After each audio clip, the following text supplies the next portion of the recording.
दोस्तों, कहानी की शुरुआत में एक पति पत्नी ने देखा कि उनका पड़ोसी बहुत जल्दी में अपना घर खाली कर रहा है।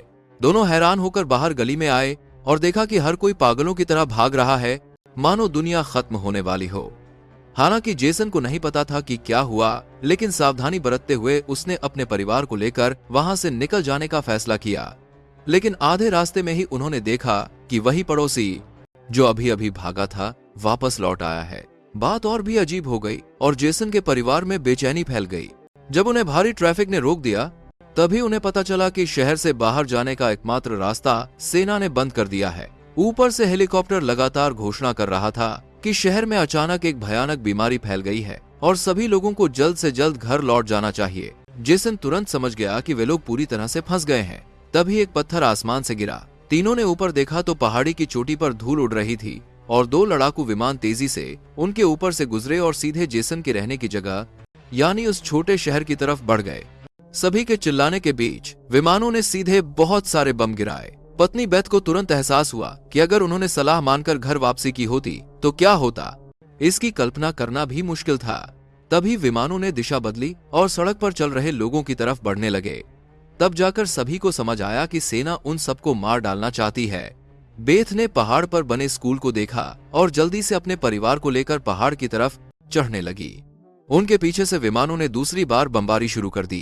खैर, वे तेज थे और धमाके की लहर से बच गए। लड़खड़ाते हुए स्कूल तक पहुंचे और जोर से हवाई हमले से बचने वाले शेल्टर का दरवाजा खोला। उन्हें दूर से विमानों की आवाज पास आती सुनाई दी। दरवाजा बंद होते ही उनके सिर के ऊपर जोरदार धमाका हुआ। आखिर ये कैसी बीमारी थी जिसके लिए सेना इतना बड़ा कदम उठा रही थी? जेसन के परिवार को यह समझ नहीं आ रहा था। उन्होंने बस शेल्टर में छिपने का फैसला किया। शुक्र है कि यहाँ बहुत सारा पुराना खाना रखा था जो तीनों के लिए काफी समय तक चलेगा। पत्नी बेथ का चेहरा उदास था। दरवाजा बंद करते समय उसके हाथ पर कट लग गया था। वो नहीं जानती थी कि उसे बीमारी का संक्रमण होगा या नहीं, पर अभी यह सोचने का समय नहीं था। जेसन ने मजबूती से दरवाजे को जंजीर से बंद कर दिया और कुछ समय के लिए यहीं छिपे रहने का फैसला किया। हालांकि जमीन के नीचे इस तरह रहना आसान नहीं था। हर दिन एक ही तरह का डिब्बा बंद खाना मिलता था और पीने का पानी जमीन के नीचे के कुएं से निकलता था जो कीचड़ जैसा था। जब वे खाली होते थे तो ताश खेलते थे या लुक्का छिपी। दुनिया से कटे हुए इस जीवन से जेसन के परिवार को लगने लगा मानो दुनिया खत्म हो गई हो। लेकिन कुछ समय बाद उनकी बेटी सबसे पहले बोर हो गई। पापा, हमें यहाँ कब तक रहना है? जेसन के पास भी कोई जवाब नहीं था। वह बस अपनी बेटी को यह कहकर दिलासा दे सकता था कि जब बाहर बीमारी खत्म हो जाएगी और जीवन फिर से शुरू होगा, तभी वे फिर से बाहर की दुनिया देखेंगे। लेकिन उन्हें 300 दिन तक इंतजार करना पड़ा। बेटी ने कई बार अपनी माँ द्वारा बनाए गए शीशे परावर्तक से हवा आने वाले छेद से बाहर की स्थिति देखी, पर हर बार उसे बस बमों से जली हुई काली जमीन ही दिखाई दी। जीवन का कोई चिन्ह नहीं मिला। सामने का नजारा देखकर छोटी लड़की को भ्रम होने लगा। क्या वे दुनिया में अकेले बचे हैं? माँ ने बस यही कहकर दिलासा दिया कि शायद उसके दोस्त भी हमारी तरह कहीं छिपे हुए हैं। उस दिन छोटी लड़की ने एक डिब्बा खोला तो वो खाली मिला। पीछे की तरफ एक छोटा छेद था। शायद किसी चीज ने उसे खा लिया था। बेथ ने सभी सामान की जांच की। कुल मिलाकर 12 डिब्बे खाली थे। ये उनके परिवार के 2 हफ्तों का खाना था। ये कहना कि उन्हें दुख नहीं हुआ गलत होगा। बेथ ने हवा के छेद की तरफ देखा, अंदाजा लगाते हुए कि शायद कोई चूहा अंदर आकर खा गया हो। बेटी को निराश देखकर जेसन ने तुरंत ढांढस बंधाया कि छोटी मोटी चीजों के लिए अपना मूड खराब मत करो। ज्यादा से ज्यादा जब खाना खत्म होने लगेगा तो वो जमीन के ऊपर जाकर सामान ढूंढ लाएगा। उसी रात लड़की अपनी माँ के साथ ब्लॉक से खेल रही थी। तभी अचानक पीछे से हल्की सी आवाज आई। पता चला कि चूहा फिर से डिब्बा बंद खाना चुराने आया था। जेसन ने गुस्से में छुरा निकाला और उसे मारने की तैयारी की, पर वह छोटा जानवर बहुत तेज था और वह बिल से भागने ही वाला था कि बेथ ने अचानक हाथ बढ़ाकर चूहे को दबाकर मार डाला। लेकिन लोग खुश हो पाते इससे पहले ही चारों ओर काली मिर्च जैसी तेज गंध फैल गई। पता चला कि चूहे ने तेल का दिया गिरा दिया था और वह जलने लगा था। जेसन उसे बंद करने गया, पर गर्म धातु से उसका हाथ जल गया और वह चिल्ला पड़ा। जैसे जैसे तापमान बढ़ा, दिए का ढक्कन अचानक फट गया और उछलते हुए तेल से आग तुरंत भड़क गई। बेथ ने पर्दा फाड़कर आग बुझाने की कोशिश की। जेसन ने भी पीने के पानी का आधा बाल्टी पानी डाला। पति पत्नी के सहयोग से वे आखिरकार आग बुझाने में कामयाब रहे। उन्होंने बिस्तर के नीचे छिपी हुई अपनी डरी हुई बेटी को ढूंढा, पर देखा कि वो एकटक सामने देख रही थी। पता चला कि धुआं हवा के छेद से बाहर निकल रहा था, जिससे उनकी छुपने की जगह का पता चल सकता था। हर कोई इतना डर गया था कि किसी की आवाज नहीं निकल रही थी। जेसन ने पहले बोलना शुरू किया, तीनों ने डरते डरते पूरी रात बिताई। शुक्र है कि कोई बुरी घटना नहीं हुई। हालांकि जेसन को शीशे से एक और समस्या का पता चला। शीशे पर राख की मोटी परत जम गई थी, जिसका मतलब था कि धुआं बाहर जाने के साथ साथ हवा के छेद के चारों ओर भी राख जमा हो गई होगी। पकड़े जाने से बचने के लिए पति पत्नी ने जोखिम उठाकर बाहर जाकर उसे साफ करने का फैसला किया। जंजीर खोलने के बाद उन्होंने ध्यान से सुना और पक्का किया कि बाहर कोई हलचल नहीं है। तभी दोनों ने मिलकर दरवाजा खोला। सिर्फ बेटी ही नीचे अकेली रह गई थी, पर बहुत देर इंतजार करने के बाद भी माता पिता वापस नहीं आए। इसीलिए उसने स्टूल पर चढ़कर शीशे से बाहर देखा। जल्द ही उसने देखा कि उसके माता पिता छेद को छिपाने की कोशिश कर रहे थे, पर जैसे ही उसने शीशा घुमाया, दूर जंगल में अचानक एक काली छाया तेजी से गुजरी। बेटी ने जोर से चिल्लाकर पिता को पीछे देखने की चेतावनी दी, लेकिन दूरी बहुत ज्यादा थी, दोनों सुन नहीं पाए। घबराकर छोटी लड़की ने दिल के डर की परवाह नहीं की। वह सीधी सीढ़ी पर चढ़ी और दरवाजे से बाहर निकल आई। तभी लड़की को पता चला कि उसके माता पिता कहीं दिखाई नहीं दे रहे हैं। लड़की चिंतित होकर जोर से चिल्लाने लगी। तभी एक बड़ा हाथ बाहर निकला। ये बगल में छिपे हुए उसके माता पिता थे। वो घबराकर कुछ बोल ही नहीं पाई कि अचानक जंगली हिरणों का एक झुंड दौड़ता हुआ आया। हालांकि वे बच गए, पर बेथ बिल्कुल भी खुश नहीं थी। हिरणों का यह झुंड ऐसा लग रहा था जैसे किसी चीज से बचकर भाग रहा हो। उन तीनों को खतरा महसूस हुआ और वे तेजी से शेल्टर की ओर भागे। जेसन ने लकड़ी के तख्ते से छेद को ढका और फिर लोहे की जंजीर से दरवाजे को कसकर बंद कर दिया। कई सुरक्षा करने के बाद उसने सभी को शांत रहने को कहा। जेसन ने अपनी सांस रोक ली और बाहर की हलचल को ध्यान से सुना। ऊपर से सच में पैरों की आवाजें सुनाई दे रही थी। ऐसा लग रहा था जैसे उस व्यक्ति को यहाँ कुछ अजीब लगा हो और वो लगातार आगे पीछे घूम रहा था। छोटी लड़की डर से रोने लगी थी। बेथ बस लगातार उसे दिलासा दे रही थी, चुप हो जाओ, अगर हमें ढूंढ लिया गया तो हम सब खत्म हो जाएंगे। जेसन तुरंत आगे बढ़ा और अपनी बेटी का ध्यान भटकाने के लिए हर संभव कोशिश की, जिससे वह धीरे धीरे शांत हो गई। बेथ हवा के छेद को घूर रही थी और उसके दिल में बेचैनी बढ़ती जा रही थी। अचानक ऊपर से जोरदार टक्कर की आवाज आई, जिसके बाद भारी कदमों की आवाज सुनाई दी। जेसन ने आवाज का पीछा किया और आखिरकार दरवाजे के ठीक नीचे रुक गया। उसके माथे से ठंडा पसीना बह रहा था। सच में जिसका डर था वही हुआ। लोहे के ढक्कन पर जबरदस्त ताकत लगाई गई थी। हालांकि जंजीर से मजबूत किया गया था, पर ऊपर वाला व्यक्ति पक्का था कि अंदर कोई है और उसने लगातार जोर से मारना शुरू कर दिया। कुछ ही देर में लोहे की जंजीर को पकड़ने वाला बोल्ट टूट गया। दरवाजा खुलने ही वाला था कि बेथ ने हिम्मत की और सीढ़ी पर चढ़कर जंजीर को पकड़ लिया।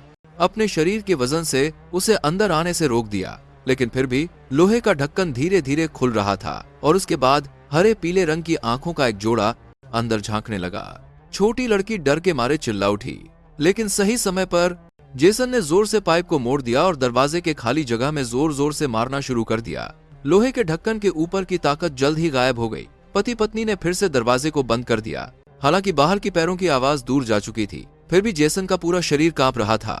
किसी ने नहीं सोचा था कि बाहर की दुनिया में सिर्फ बेरहम सैनिक ही नहीं, बल्कि खतरनाक राक्षस भी थे। पूरा परिवार सीढ़ी पर निराश होकर बैठ गया। अब उनकी छुपने की जगह का पता चल चुका था और वे कभी भी और राक्षसों के हमलों का शिकार हो सकते थे। कुछ ही देर में स्टोर रूम की अलमारी हल्की हल्की हिलने लगी और भारी पैरों की आवाज और भी तेज हो गई। ऐसा लगा जैसे हजारों सैनिक उनके ऊपर से गुजर रहे हों और फिर वे छेद पर इकट्ठा हो गए और लोहे के दरवाजे पर जोरदार हमला करने लगे। इस बार ताकत पहले से कई गुना ज्यादा थी और मजबूत लोहे का दरवाजा टूटकर गिर गया। अंधेरे छेद में बहुत सारी आंखें दिखाई दी। जेसन का परिवार डर के मारे पीछे हट गया। वे हमलावरों को रोकने में असमर्थ थे। उसने तेल का दिया फेंक दिया और अलमारी से स्टोर रूम के दरवाजे को बंद कर दिया, लेकिन इससे ज्यादा देर तक रुकावट नहीं हो सकती थी। तभी बेटी ने जमीन के ऊपर जाने वाला हवा का छेद देखा। जेसन ने जोर से उसे तोड़ा और पूरी ताकत लगाकर अपनी पत्नी और बच्चे को ऊपर धकेल दिया, लेकिन जब वह खुद ऊपर जाने लगा तो छेद बहुत छोटा होने के कारण जेसन उसमें अटक गया। राक्षस के अंदर आने ही वाला था कि उसने अपनी बाह को जोर से मोड़ दिया। बेथ ने यह देखकर एक पल भी बर्बाद नहीं किया और पूरी ताकत से अपने पति को बाहर खींचने लगी। जैसे ही जेसन छेद से बाहर निकलने वाला था, एक बड़ा पैर आग की दीवार से गुजरा और आगे बढ़कर उसे पकड़ लिया। भागने की उम्मीद खत्म देखकर जेसन ने अपनी पत्नी को बेटी का ध्यान रखने के लिए कहा और अगले ही पल राक्षस उसे खींचकर अंदर ले गया। बेथ और उसकी बेटी बेबस होकर छेद की तरफ भागी। उन्हें नीचे से जोरदार लड़ाई की आवाज सुनाई दी। वो जानती थी कि उसके पति उन्हें समय देने की कोशिश कर रहे थे, इसलिए उसने दर्द सहकर अपनी बेटी को जबरदस्ती वहां से दूर कर दिया। पर भागते भागते उसने कुछ अजीब देखा। बाहर की दुनिया की ओर जाने वाली सड़क पर ऊंची दीवारें खड़ी कर दी गई थीं। तभी दूर से एक हेलीकॉप्टर उड़ता हुआ आया और सर्चलाइट की रोशनी में माँ बेटी के पास भागने का कोई रास्ता नहीं था। आसमान से एक विशाल जाल गिरा और बेथ और उसकी बेटी कसकर बंध गईं। जाल के छेदों से उसने हरे रंग की चमक वाली काली परछाइयों को पास आते देखा। तभी बेथ को एहसास हुआ कि तथाकथित राक्षस दरअसल सुरक्षात्मक सूट पहने हुए सैनिक थे, पर माँ बेटी अब लाचार थीं। उनमें से एक ने एक बड़ी सुई निकाली और बारी बारी से उनकी गर्दन में लगा दी। काला खून निकलने पर सैनिक ने घोषणा की कि वे दोनों बीमारी से संक्रमित हैं। उसके आदेश पर सभी सैनिकों ने हथियार उठा लिए और माँ बेटी को वहीं मार डालने की तैयारी की। पता चला कि बीमारी फैलने के शुरुआती दौर में ही शहर के कई लोग इस बीमारी से संक्रमित हो चुके थे। यह हवा से फैलता था और बहुत छूत वाला था और ज्यादातर मामलों में संक्रमित को खुद भी पता नहीं चलता था कि वह संक्रमित हो गया है। सेना के पास बीमारी के प्रसार को रोकने के लिए सबसे क्रूर लेकिन सबसे असरदार तरीका ही बचा था। ये देखकर कि ये सैनिक उनकी बेटी को भी नहीं छोड़ेंगे, बेथ पूरी तरह से गुस्से में आ गई। उसके चेहरे पर काली नसें धीरे धीरे दिखने लगीं, पर इससे पहले कि वह कुछ कर पाती, एक सैनिक के शरीर से अचानक खून बहने लगा। पता चला कि मौत से बचकर जेसन आ गया था। इस समय उसकी नसें फूली हुई थीं, आंखें लाल थीं और उसके शरीर की ताकत सामान्य से कई गुना ज्यादा थी। साफ था जेसन संक्रमण के बाद बदल गया था, पर वह गोलियों के हमले को रोक नहीं सका और आखिरकार जमीन पर गिरकर तेजी से सांस लेने लगा। शुक्र है कि इस हंगामे के बाद बेथ और उसकी बेटी जाल फाड़कर भाग गईं। सैनिकों को अलग अलग होकर तलाश करनी पड़ी, पर उन्हें नहीं पता था कि इस समय बेथ भी बदल चुकी थी और उसने कुछ सैनिकों को आसानी से मार गिराया, पर उसे गोली लगी और वह कार के हुड पर गिर गई। अंधेरे में छिपी बेटी ने यह सब देखा और बहुत ज्यादा गुस्से ने उसे भी बदल दिया। उसने एक झटके में एक सैनिक को नीचे गिरा दिया और उसे मारने ही वाली थी कि बेथ ने समय रहते उसे रोक दिया। वो नहीं चाहती थी कि उसकी बेटी एक क्रूर राक्षस बने, इसलिए उसने अपनी बेटी की भावनाओं को शांत करने की पूरी कोशिश की। छोटी लड़की के चेहरे पर उभरी नसें धीरे धीरे गायब हो गईं और वो आखिरकार इंसानी रूप में वापस आ गई। लेकिन उस सैनिक का भाग्य इतना अच्छा नहीं था। उसकी सुरक्षात्मक ढाल टूट गई थी और वो अनजाने में बीमारी से संक्रमित हो गया था। अफसोस की बात है कि जेसन बहुत ज्यादा घायल था। बेटी के चेहरे पर अपना खास स्पर्श देने के बाद उसने आखिरकार मरते हुए अपनी आंखें बंद कर लीं। तभी एक और हेलीकॉप्टर उड़ता हुआ आया। बेथ को अपनी बेटी को लेकर भागना पड़ा। बेकार पड़े कबाड़ के ढेर से गुजरने के बाद उन्हें खुशी हुई कि उन्हें ढंका हुआ एक भूमिगत सुरंग दिखाई दी। अचानक एक रोशनी उन पर पड़ी।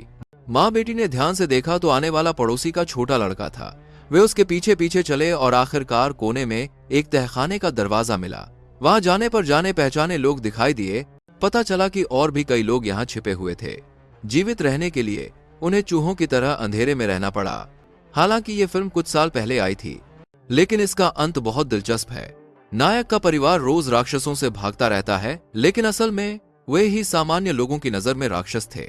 हालांकि अगर कोई उन तीनों के बीच की बातचीत पर ध्यान दे तो उन्हें शायद पहले से ही पता था कि वे संक्रमित हैं और उन्हें यह भी पता था कि गुस्सा करने पर वे बदल जाते हैं, नहीं तो वे अपनी बेटी को लगातार गुस्सा न करने की सलाह क्यों देते। ठीक है, आज के लिए बस इतना ही। अगर आपको ये पसंद आया हो तो कृपया जुड़े रहें। हम अगले एपिसोड में मिलेंगे।